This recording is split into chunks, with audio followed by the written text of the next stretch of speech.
Bonsoir à tous, pour ceux qui ne me connaissent pas, Alexandra, 26 ans, guadeloupéenne. Et si je fais cette vidéo, c'est parce que la pollution de la Guadeloupe par la chlordécone me préoccupe beaucoup.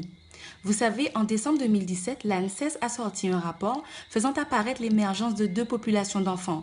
D'un côté, les enfants résidant en zone contaminée, donc surexposés à la chlordécone.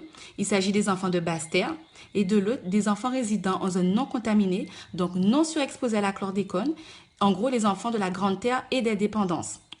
Or, on sait que depuis l'étude Timoun, eh bien que les enfants impactés par la chlordécone, c'est-à-dire les enfants de basse terre, peuvent perdre 10 à 20 points de QI. Donc ça veut dire que les enfants de grande terre seraient plus intelligents que ceux de basse terre. De mon côté, eh bien, j'ai été surprise d'apprendre qu'en Guadeloupe, en 2018, eh bien, qu'il existe des petites filles qui ont leurs règles, et ce, dès l'âge de 3 ans. Par ailleurs, moi je suis très en colère lorsque j'apprends que les limites maximales de résidus de chlordécone dans les aliments de Guadeloupe et de Martinique sont si importantes, voire dérogatoires par rapport à celles qui existent en Europe. Donc ce qu'il faut absolument, c'est une mise en sécurité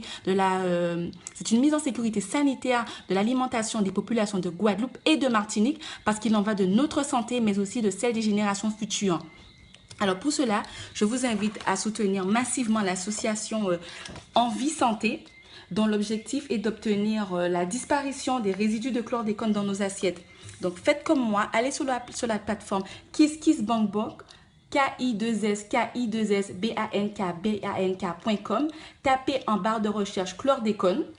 Parce que les possibilités de souscription vont jusqu'au 1er février. Donc, les délais sont très, très courts. Alors, il faut qu'on se mobilise en masse. Alors, s'il vous plaît, partagez cette vidéo à tous vos contacts et merci de m'avoir écouté.